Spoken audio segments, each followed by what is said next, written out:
this is unexpected. So I think we're going to keep this thing rolling into our next comic, Mr. Adi Thumalapali.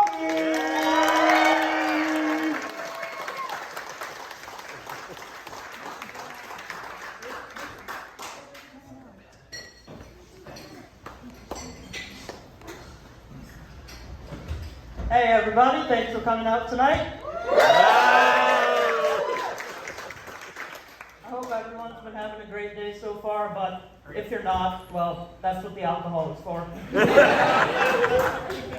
This is actually the first set I've done in Salisbury, even though I'm from around here. Yeah, thanks. I started doing comedy in college about 4 years ago, and I'm glad to see Salisbury's changed a lot. You know, gone are the days when you would Google stuff to do in Wacomico County and it would just tell you to leave.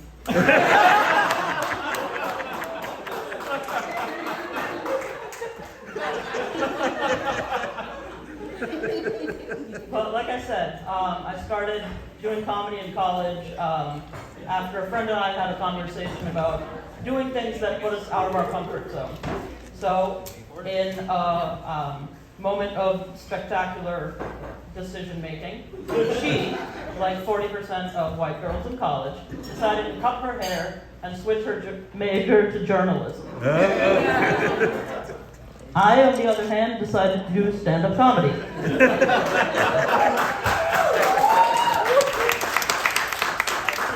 you all. That's a pretty good one at that. Thanks. Yeah, so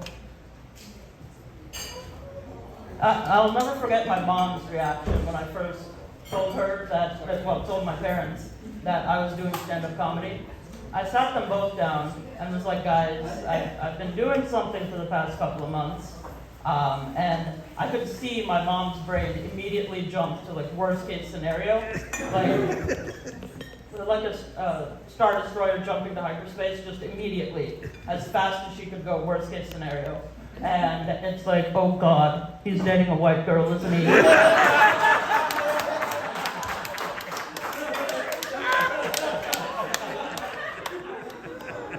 Well, after I told her I was just doing stand-up comedy, she relaxed for a minute, but then I could see on her face, she was like, wait a minute, is that worse?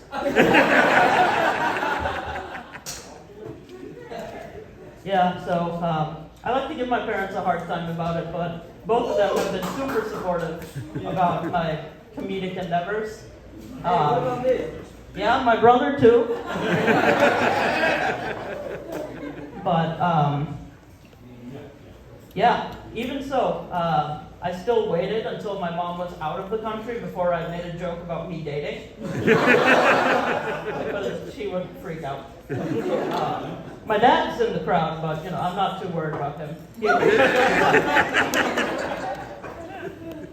Daddy cool. Yeah, he's right. You know, writing jokes can be hard sometimes, because my brain hops around like a frog on some hot asphalt. So my thoughts are just like all over the place. And you know, my internal monologue is basically a teleprompter that lags like a 2009 Acer running Windows Vista. And sometimes it skips entire lines like middle-aged women at Target.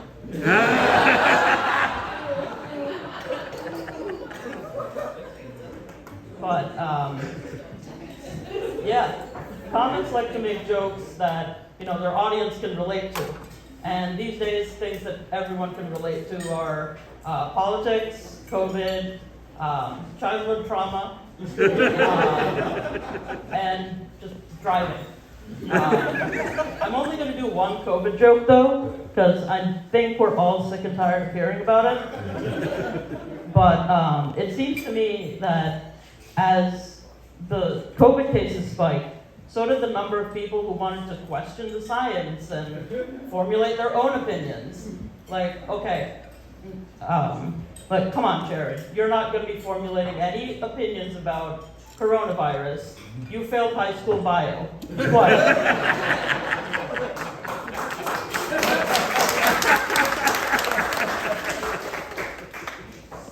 let the experts formulate their theories about the coronavirus, and you just stick to formulating those burrito bowls, okay?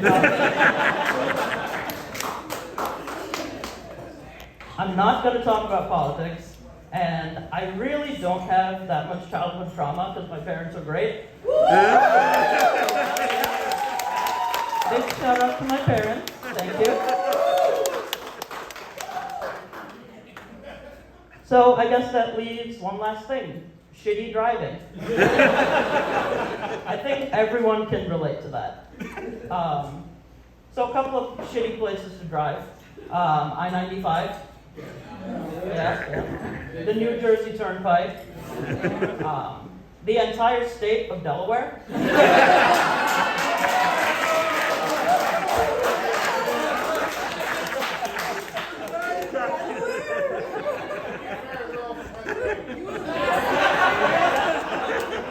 Fair point. And a local favorite, Warwick Community College. So I-95 is basically like 13, but if 13 had enough high cholesterol to kill an elephant. Just backed up as far as the eye can see. The New Jersey Turnpike, for those who haven't been on it, is basically the Autobahn if the Autobahn had been mugged and dropped in a roadside ditch.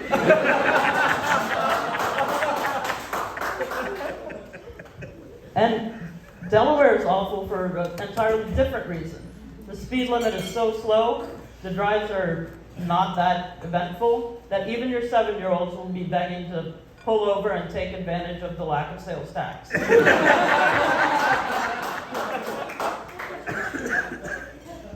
And Warwick, the campus, if you've ever been there, there's so many speed bumps. Like, I drove on campus the other day, and now my van has undercarriage damage. To be fair, accessible vans are so low to the ground that even a coaster would scrape the undercarriage. When you use a wheelchair like I do, your driving woes don't stop with your vehicle. Like, I'll just be driving down an aisle in the grocery store, and suddenly everyone and their mother becomes a goddamn air traffic controller.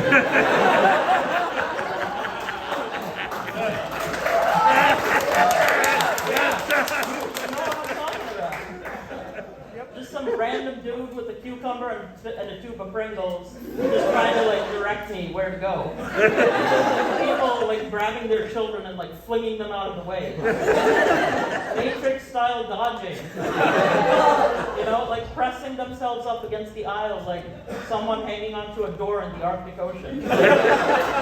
Clearly big enough for 2 people.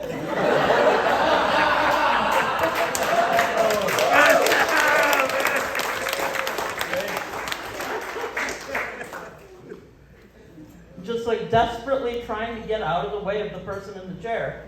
Like, come on, we're not piloting a 747. Like, Deborah at the end of the aisle, who just took out her 5th mailbox this week after brunch with the girls. I don't need you directing me how to drive. You just worry about yourself.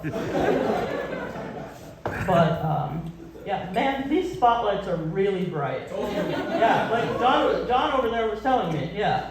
I guess this is what The Weeknd meant when he said he was blinded by the lights.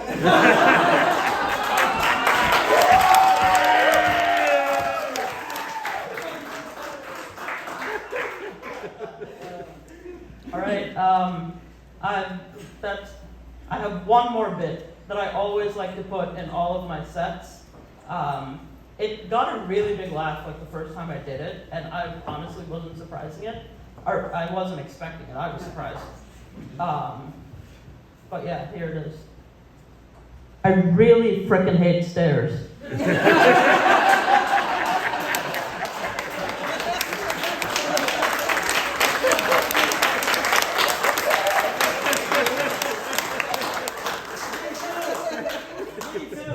And to quote, yeah.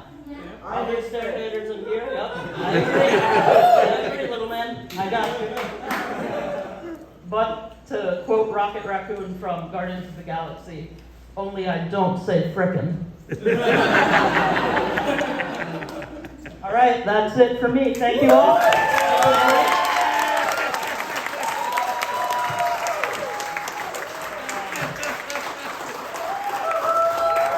Keep it going for a D. Keep it going. Come on.